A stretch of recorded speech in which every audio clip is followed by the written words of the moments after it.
ছোট, তুই বরং তরকারিগুলো তাড়াতাড়ি কুটে ফেল। আমি এইদিকে ভাতটা যত তাড়াতাড়ি সম্ভব করে নিই। ঠিক আছে দিদি, তাই করছি। আমি তরকারিগুলো কুটতে থাকছি। মেজ বউ কোথায়? ওকে এখনো ঘুম থেকে ওঠেনি? জানি না দিদি, কে কি করছে তার দিকে অত খোঁজ খবর রাখি না। আমাকে সংসারের কাজ করতে হবে, তাই আমি করছি। তা তো বটেই, বড় বউ হবার খাতিরে আমাকে তো এসব দিকে খোঁজ রাখতেই হবে।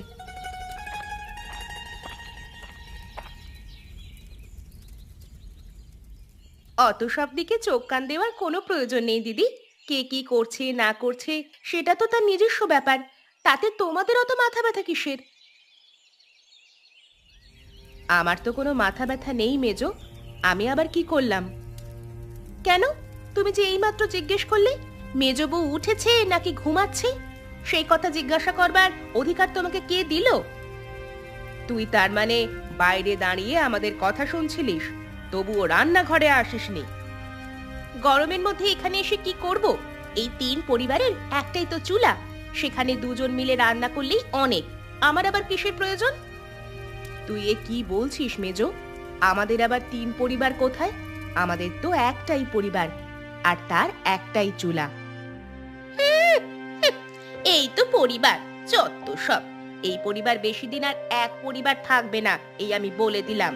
যেই পরিবারে কোনো মানুষের সম্মান নেই, সেই পরিবারে না থাকাই ভালো।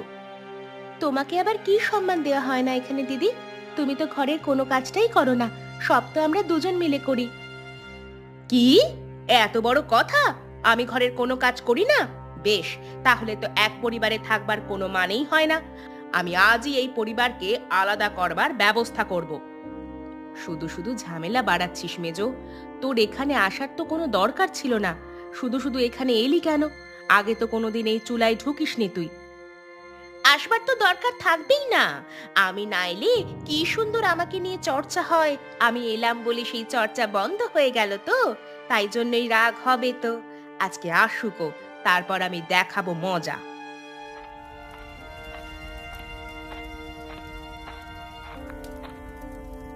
এবার কি হবে বলতো ছোট? যা হবার তা দেখা যাবে। তুমি এত ভয় পেও না তো দিদি। ও সব সময় চালাকি করবে আর ওকে ছেড়ে দেব, সেটা তো হয় না।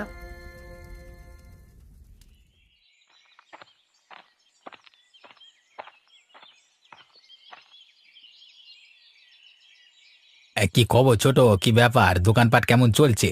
ব্যবসা ঠিক এগুচ্ছে তো? হ্যাঁ দাদা, ওই আর কি, ব্যবসা যেমন যাবার কথা তেমনই যাচ্ছে। তা দাদা, হঠাৎ করে তুমি তোমার কাজ ছেড়ে আমার কাছে চলে এলে, কিছু দরকার ছিল নাকি? দরকার তো অনেক দিন দেখি আছে, কিন্তু সেই দরকার মিটছে কই বল দেখি। হ্যাঁ দাদা, বলো না কি দরকার, দেখি আমি মেটাতে পারি কিনা। বেশ, তুই যখন জিজ্ঞেস করছিস তাহলে আমি বলছি। হ্যাঁ, আচ্ছা একটা কথা বলতো, এখনকার যুগে এই এক পরিবারে থাকতে তোর কি ভালো লাগে? ভালো লাগবে না কেন? এখনকার যুগে একান্নবর্তী পরিবারে থাকা আর কোথায় দেখা যায় বলো দেখি? আমি তো বেশ ভালোই আছি। কিন্তু আমি তো ভালো নেই, আমার ওই পরিবারে থাকতে একদম ভালো লাগে না। কিন্তু বর্দাটা না কিছুতেই। তোমার পছন্দ অপছন্দের কথা তুমি বর্দাকে বলো, বর্দা নিশ্চয়ই কোনো সমাধান বের করবে। তা বলে এক সংসারে থাকতে ভালো লাগছে না এ কথা বলো না। আরে বর্দাকে বলে লাভ নেই, ও কোনো সমাধানই করবে না। ও তো আমাদেরকে কষ্টে রাখতে ভালোবাসে। তুই এত বড় হয়ে গেলি এখনো পর্যন্ত সেটা বুঝতে পারলি না। তুমি এসব কি বলছো মেজদা? বর্দা ছোট থেকে আমাদেরকে মানুষ করেছে, আজকে এমন কথা বলছো কেন বর্দা সম্পর্কে? কেন বলছি তুই ভেবে দেখ, আমাদের পরিবারের সবথেকে বড় ব্যবসাটা কার অধীনে আছে বলতো? সেটা তো বর্দাই দেখাশোনা করে। বর্দা তো ব্যবসাটা সম্পর্কে ভালো বোঝে, তাহলে ও সেই ব্যবসাটা নিজের অধীনে নেবে না কেন বলো দেখি? আর ওখান থেকে তো আমাদের ক্ষতি কিছু হচ্ছে না। আরে চাঁদু, ক্ষতি হয় কি না হয় সেটা তুই বুঝলি কি করে? ওই সুদের কারবারি থেকে কত টাকা পরিবারে দেয় আর কত টাকা নিজের পকেটে ঢোকায়, সেই হিসেব কি তোর কাছে আছে? হ্যাঁ, হিসেব রেখে আমি করবোটা কি বলো দেখি? বর্দা তো এখনো পর্যন্ত সংসারের সবকিছুই নিজের হাতে টানে। একটা সবজির বাজার থেকে আরম্ভ করে সমস্ত কিছু বর্দাকে নিজেকেই করতে হয়। আমাদের তো আর সেখানে কোনো টাকা ঢালতে হয় না। ধ্যাৎ, তুই সারা জীবন একটা গাধাই রয়ে যাবি, তোকে বুঝিয়ে লাভ নেই। শুধু শুধু আমার সময় নষ্ট। যাই, আমি বরং এখান থেকে চলে যাই। ধ্যাৎ।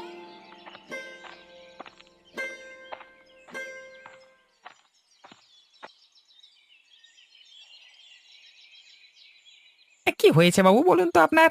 আপনাকে ইদানিং খুব নিরাশ নিরাশ লাগছে, ব্যাপার কি? আসলে কি জানিস তো, গিন্নি চলে যাবার পর থেকে আমার আর কোনো খাবারই ঠিকমতো মুখে রোচে না। আর গিন্নির হাতের রান্না তো দারুণ ছিল, তুই জানিস। সেই রান্নার স্বাদ আমাকে কেউ আজ পর্যন্ত রেঁধে দিতে পারলো না। আপনি যদি বলেন তাহলে আমি দেশ বিদেশ থেকে ভালো ভালো রাঁধুনি আপনার জন্য এনে দেব। আপনি শুধু আমাকে অনুমতিটা দিন, দেখবেন তাদের হাতের রান্না আপনার মন ভরিয়ে দেবে। না রে নগেন, না। দেশ বিদেশের ভালো রাঁধুনি আনতে গেলে অনেক টাকা খরচ করতে হবে। আমার ইচ্ছে পূরণের জন্য অত টাকা খরচ করতে আমি রাজি নই। সেই টাকা যদি আমি গ্রামের উন্নয়ন প্রকল্পে খরচ করতে পারি, তাহলে সকলেই খুব ভালো থাকবে। সেটা আপনি ঠিকই বলেছেন বাবু, কিন্তু আপনার নিজের দিকটাও তো একটু ভাবতে হবে। আচ্ছা নগেন, আমাদের গ্রামে কি এমন কেউ নেই যে আমাকে ভালো মন্দ একটু রান্না করে খাওয়াতে পারবে? সেরকম কেউ আছে কিনা আমাকে একটু খুঁজে দেখতে হবে। আশা করছি পেয়ে যাব। আমাকে একটু সময় দিন, হ্যাঁ। হ্যাঁ, আপনি যখন ইচ্ছে করেছেন যে গিন্নি মায়ের মতো হাতের রান্না আপনি খেতে চান, তখন আমি আপনাকে খাওয়াবোই খাওয়াবো। আপনার কোনো ইচ্ছে আমি অপূর্ণ হতে দেব না। এই জন্যই তো তোকে খুব ভালোবাসি। আচ্ছা, তার আগে কি তোর কিছু টাকা পয়সার প্রয়োজন আছে? হ্যাঁ বাবু, আমার নাম নগেন হতে পারে, হ্যাঁ। আপনি ওই কার্টুন গল্পের নগেনের সাথে আমার তুলনা করছেন কেন, হ্যাঁ? আমি কি সবসময় টাকা টাকা করে লাফাই নাকি, হ্যাঁ? আপনি কি যে বারবার এক কথা জিজ্ঞাসা করেন। ঠিক আছে, ঠিক আছে, আর জিজ্ঞাসা করব না। কি গো রেশমা, তোমাকে আজকে আবার উদাস বলে মনে হচ্ছে। তোমার দুই যা নিশ্চয়ই তোমার সঙ্গে ঝগড়া করেছে আবার। সে আর বলতে, সারা দিন তো আমাকে কথা শুনিয়ে মারছে। তোমাকে তো আমি কবেই বলেছি ওই পরিবার থেকে আলাদা হয়ে যেতে, তারপর নিজের স্বামীকে নিয়ে আলাদা পরিবারে নিজের মতো করে থাকতে। কিন্তু তুমি কি সে কথা শুনেছো আমার? আমি সেই কথা যখনই বলতে যাই তখনই বড় আর ছোট বউ এক হয়ে যায়, তারপর আমাকে কথা শোনাতে শুরু করে। তুমি তোমার স্বামীকে বলতে পারো না? তোমার স্বামীকে বললে নিশ্চয়ই কোনো একটা উপায় বের হবে। স্বামীকে তো বলি, ওদিকে স্বামীও বলে যে বড়দা নাকি আমাদের বাড়ির বড়, ব্যবসাটা নিয়ে সেখান থেকে টাকা পয়সা হাতিয়ে নিচ্ছে। ও মা, সে কি কথা! তোমরা এক পরিবারে থাকো আর তোমাদেরকে এড়িয়ে তোমার বড়দা এসব কাণ্ড করে বেড়াচ্ছে? বাবা রে বাবা, আমি হলে তো ওই পরিবার থেকে এক্ষুনি বেরিয়ে চলে আসতাম। সবকিছু ছেড়ে দিয়ে তো আর বেরিয়ে আসতে পারি না। গোটা পরিবার ভাগাভাগি করে আমার ভাগের সম্পত্তি আমি বুঝে নিয়ে তারপর বেরিয়ে আসব। হ্যাঁ হ্যাঁ, সেটা তুমি ঠিকই বলেছ, কিন্তু এই সম্পত্তি ভাগাভাগিতে তো অনেক ঝগড়াঝাটি হবে। সেসব তুমি একা সহ্য করতে পারবে তো? ঝগড়াঝাটি তো আর বারবার হবে না, হবে একবার। যা হবে আমি সহ্য করে নেব। হ্যাঁ, ঠিকই বলেছ। এই সব লোকের দিকে একবার কিছু না বললে হবে না, সব সময় পেয়ে বসবে। কিছু না বলে বলে তো পেয়ে বসেছে, এবার একবার মুখোমুখি না হলে হবে না। ওই দুই বউ পরিবারটাকে নিজের বাপের সম্পত্তি বলে মনে করেছে, সেই সব তো চলবে না। আজকে রাত্রেই একটা হেস্তনেস্ত করতে হবে।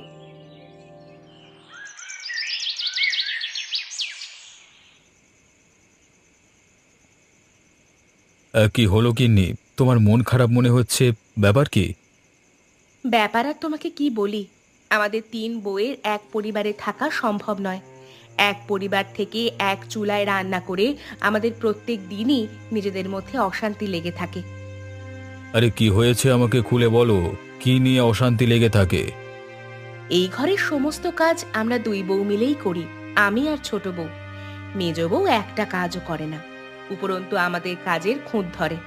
এইভাবে কতদিন সহ্য করা যায় বলো তো? মানুষের তো সহ্যের একটা সীমা আছে। গিন্নি, তুমি এই বাড়ির বড় বউ, তোমাকে বাকিদের তুলনায় অনেক কিছু বেশি সহ্য করতে হবে। সহ্য তো করছি গো, কিন্তু কতদিন আর সহ্য করা যায় বলো তো? মেজ বউ যদি নিজেকে পরিবর্তন না করে এবং সারা জীবন যদি এভাবেই চলতে থাকে, তাহলে তো আর পরিবারে ভালোভাবে থাকা যায় না। আমরা যদি কিছু কথা শোনাতে যাই তাহলে হিতে বিপরীত হবে। আমাদের কথা শোনানো যাবে না, তাই চুপচাপ সহ্য করে যাওয়া আমাদের কাজ। সময় হতে দাও, ওরা নিশ্চয়ই নিজেদের ভুল বুঝতে পারবে। মেজ বৌদি সব সময় আমাদের দেখলেই ওরকম করে। তুমি এর একটা সমাধান করে দাও, এভাবে তো চলতে পারে না। কথাটা তুমি ভুল বলনি। আমি দেখি প্রায় আমার দোকানে মেজদা এসে বর্দার নামে কটু কথা বলে, কান ভাঙানোর চেষ্টা করে। তাই নাকি? কি বলে? বলে দাদা নাকি আমাদের বড় ব্যবসাটা থেকে অনেক টাকা চুরি করে নিয়ে নিজের পকেটে ঢোকাচ্ছে। কি মিথ্যে কথা বলে গো! বড়দা আমাদের পরিবারের জন্য কত কি করে, আর সেই বড়দার নামে এত বড় কথা! আমি তো মেজদার কোনো কথাই কানে নিই না। নিজের কোনো কাজ নেই, সারাদিন এসে শুধু আমার কানের কাছে এসব কথা বলে আমার মনটা বিষিয়ে দেওয়ার চেষ্টা করে। আমি অনেক কষ্ট করে নিজেদের সংযত রাখি। তুমি তোমার দোকানে ওকে বসতে দাও কেন? ওরা দুজনেই সমান। মুখের ওপর তো আর চলে যেতে বলতে পারি না। আমি অনেক চেষ্টা করছি ছোটকে নিজেদের দলে টানবার, কিন্তু কিছুতেই তাকে দলে টানতে পারছি না। কিন্তু আমার যে আর এখানে ভালো লাগছে না। তুমি যত তাড়াতাড়ি সম্ভব আমাদের পরিবারটাকে আলাদা করবার ব্যবস্থা করো। আজকে তুমি একটু বেশি রেগে আছো বলে মনে হচ্ছে গিন্নি। সারাদিন ধরে অন্য লোকের কথা শুনতে তো ভালো লাগে না। তিন পরিবারের এক চুলায় আমাকে তো ওরা ঢুকতেই দেয় না। ওরা নিজেরা নিজেদের ইচ্ছে মতো কাজ করে, আর আমি কিছু বলতে গেলেই যত দোষ। না গিন্নি না, এইভাবে আর এক পরিবারে থাকা যায় না। কালকেই আমি দাদার সাথে কথা বলবো। একবার মুখোমুখি কথা বলবার প্রয়োজন আছে। জিনিসটা বড্ড বাড়াবাড়ির পর্যায়ে চলে যাচ্ছে। তোমার পেছনে ওই দুটো বউ মিলে সারাক্ষণ পড়ে আছে, এটা তো হতে পারে না। হ্যাঁ গো, তুমি অন্তত কিছু করো, না হলে তোমার ওই দুই ভাই আমাদেরকে আর বাঁচতে দেবে না।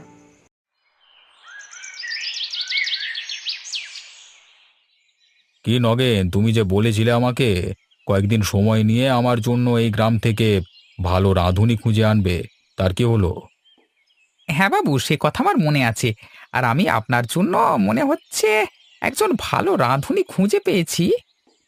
বলো কি গো, তাই নাকি? হ্যাঁ বাবু, সেটাই। তবে একটা মুশকিল আছে, সেটা সমাধান করতে হবে। কি সমস্যার কথা বলছো?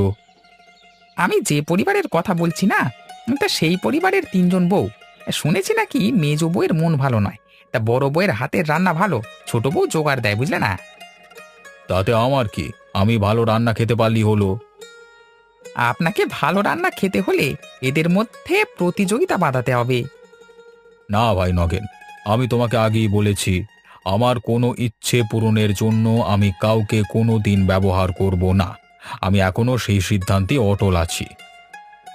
ঠিক আছে বাবু, আপনাকে প্রতিযোগিতা করাতে হবে না, কিন্তু আপনাকে গিয়ে ওদেরকে আদেশ করতে হবে যে আপনি ওদের থেকে সেরা রান্নাটি খেতে চান, বুঝলেন না? সে ব্যবস্থা আমি করে নেব, তুমি ওসব নিয়ে চিন্তা করো না। আমাকে সেখানে নিয়ে চলো, বাকিটা আমি দেখে নেব। ঠিক আছে বাবু, চলুন। এখন তো সকাল, এই সকালবেলায় তাহলে যাওয়া যাক। হাঁটাও হবে আর আপনার ইচ্ছা পূরণ করাও যাবে। চলো তবে যাওয়া যাক।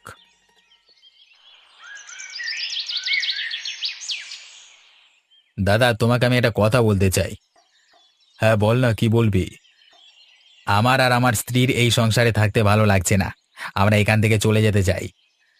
আচ্ছা, তোদের যখন এখানে থাকবার ইচ্ছে নেই, তখন আমি আর তোদেরকে আটকে কি করব বল?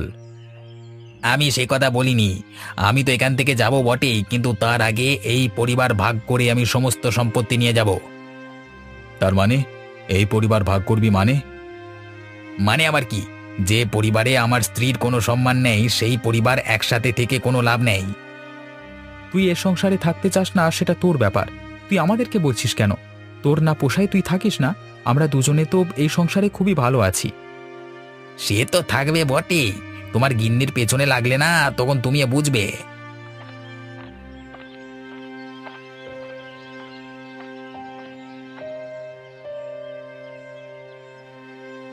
কি কার পিছনে লাগে সেটা আপনি না জেনেই বলে দিচ্ছেন কেন দাদা? আপনার কি না জেনে কথা বলা উচিত হচ্ছে? ছোট বউ, তুমি আমাদের ভাইয়ের কথার মাঝখানে কথা বলতে আসবে না। কেন আসবে না? ও তো সারাদিন ঘরেই থাকে। অতএব ঘরে কে কি করে সেটা ওর থেকে ভালো কেউ জানবে না। তোরা দুটো মাথা এক হয়েছিস তাহলে? হ্যাঁ বেশ, আমিও দেখে নেব তোমাদের এই দলবাজি কতদিন থাকে। ভাই, সকালবেলায় মাথা গরম করিস না। কাজকর্মের অনেক অসুবিধে হবে। তোর যদি একান্তই এই পরিবারে থাকতে ইচ্ছে না করে, তাহলে তার ব্যবস্থা আমরা করে দেব। তোর ভাগের কোনো জিনিস আমরা নেব না। দাদা ঠিকই বলেছে, আমাদের কিছুই প্রয়োজন নেই তোমার জিনিস। আর তুমি সকালবেলায় এই কথাটা তুলে ঠিক করনি, বুঝলে? আমি কি ঠিক করেছি কি ভুল করেছি সেই জ্ঞান তোর কাছ থেকে শুনতে হবে এই। রমেশ, ঠিক করে কথা বল।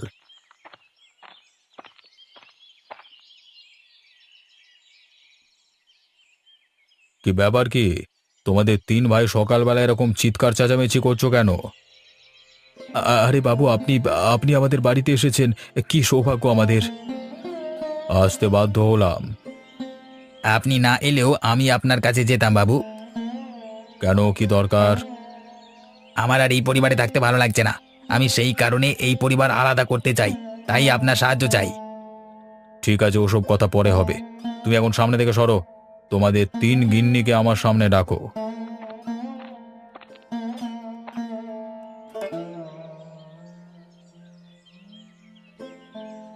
শোনো তোমরা, আমার ইদানিং খুব ভালো রান্না খাওয়ার ইচ্ছে হচ্ছে। তা আমি গ্রামের সমস্ত লোকের কাছ থেকে শুনেছি যে তোমাদের ঘরে নাকি খুব সুন্দর সুন্দর রান্না হয়। তাহলে আমি তোমাদেরকে আজকে বলে যাচ্ছি, তোমরা তিনজনের মধ্যে যে আমাকে ভালো রান্না করে খাওয়াবে তাকে আমার তরফ থেকে নগদ ২,০০০ টাকা পুরস্কার দেব। কিন্তু বাবু, আমি তো তেমন রান্না বান্না পারি না, তাহলে রান্না করব কি করে? আমার বদলে বরং দিদি রান্নাটা করুক, আমি না হয় দিদিকে সাহায্য করব। বেশ, তুমি এই যে সত্যি কথা বললে যে তুমি রান্না পারো না, তাতে আমার খুব ভালো লাগলো। ঠং দেখলে বাঁচা যায় না। এতদিন ধরে তাহলে শিখলেটা কি, হ্যাঁ? এই কারণেই তুমি এই সংসারটা ভাঙতে চাও না, তাই না? নিজে করে খাবার তো মুরদ নেই। তুমি চুপ করো। আমার সামনে ঝগড়া ঝামেলা করবার চেষ্টা করবে না। তুমি কি রান্না করতে পারো? হ্যাঁ, পারবো না কেন? বেশ, তাহলে তোমার আর বড় বউয়ের মধ্যে আমাকে যে ভালো রান্না করে খাওয়াতে পারবে তাকে আমি পুরস্কৃত করব। আর রান্না আমার আজকে দুপুরের মধ্যেই চাই।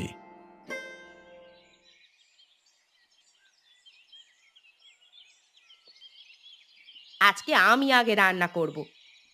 বাবা, সত্যি আজকে দেখেও খুব ভালো লাগছে যে আমাদের তিন পরিবারের এক চুলাতে আমাদের মেজ বউ আগে রান্না করতে চলেছে। কেন দিদি, আমাকে দেখে খুব রহস্য করতে মন চাচ্ছে, তাই না? তাহলে শুনে রাখো, আজকের মোড়ল মশাইয়ের কাছ থেকে ২,০০০ টাকার পুরস্কার আমিই নেব। আমিও তো সেটাই চাই যে তুই এই পুরস্কারটা জিতে নে। তোর রান্না আগে তো কোনোদিন কেউ খায়নি, তাই জন্য আমিও অধীর আগ্রহে অপেক্ষা করছি যে মোড়ল মশাই তোর রান্না খেয়ে কি বলেন। যা বলবেন সেটা তো চোখের সামনেই দেখতে পাবে। এখন বকিও না, এখান থেকে যাও। আমার রান্না শেষ হলে তারপরে এই চুলাতে তোমাদের রান্না চাপানো হবে, তার আগে নয়। ঠিক আছে, তবে তাই হবে।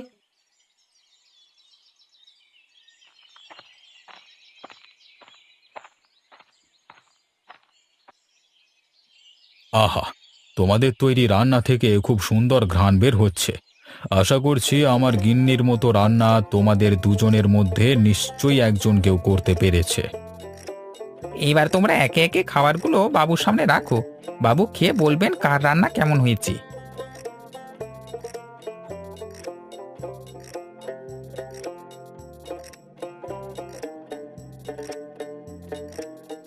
আমি দুজনের খাবার খেয়েই দেখলাম, মালতী, তোমার রান্নার মধ্যে আমার গিন্নির হাতের স্বাদ খুঁজে পেলাম। কিন্তু রেশমা, তুমিও যে খুব একটা খারাপ রান্না করেছো সেটা নয়। তাহলে কি মোড়ল মশাই, এই পুরস্কারটা আমি পাবো? তার কোনো সম্ভাবনা আমি দেখতে পাচ্ছি না। ২,০০০ টাকার পুরস্কার আমি মালতীকে দিচ্ছি। বাবু, আমার একটা কথা ছিল। হ্যাঁ, বলো কি কথা? আসলে বাবু, আমার রান্না করতে আমাদের ছোট বউ আমাকে অনেক সাহায্য করেছে, কিন্তু রেশমা একা হাতে সমস্ত কিছু ব্যবস্থা করেছে। তাই আমি চাইছিলাম এই পুরস্কারটা তাকেই দেওয়া হোক। বেশ, তুমি যখন চাইছো তাহলে তাই হোক। আমি ২,০০০ টাকার পুরস্কারটা ওর হাতেই তুলে দিচ্ছি। সত্যি দিদি, তুমি আমাকে পুরস্কারটা দিতে চাও? আমি জানতাম যে তোর মধ্যে অনেক গুণ আছে, কিন্তু তুই সেই গুণ ভালোভাবে ব্যবহার করিস না। আসলে আমাদের তিন পরিবারের এক চুলা হওয়ার কারণে তুই কোনোদিন রান্না করার সুযোগই পাস না। তিন পরিবার কেন বলছো দিদি? আমাদের তো একটাই পরিবার। তোরাই তো সকালবেলা আলাদা হতে চাইছিলিস। না দিদি, তোমাদেরকে ছেড়ে কোথাও গিয়ে আমরা ভালো থাকবো না। আমি এতদিনে বুঝতে পেরেছি তোমরা আমাকে কতটা ভালোবাসো। আমি তোমাদের সঙ্গে এতদিন যা খারাপ ব্যবহার করেছি তার জন্য আমি ক্ষমা চাইছি। ক্ষমা চাইতে হবে না রে বোন, তুই যে নিজের ভুলটা বুঝতে পেরেছিস এটাই অনেক। বাহ, তাহলে তো খুব ভালোই হলো। তোমাদের পরিবারের মধ্যে সমস্ত অশান্তি মিটে গেল। হ্যাঁ বাবু, আর এই সব কিছু হয়েছে আপনার জন্য। আপনি না থাকলে এই সুযোগ কোনোদিন আসতো না। আমি আর কি করলাম? ধরে নাও ওপরওয়ালা আমার হাত দিয়ে এই কাজ করিয়েছে।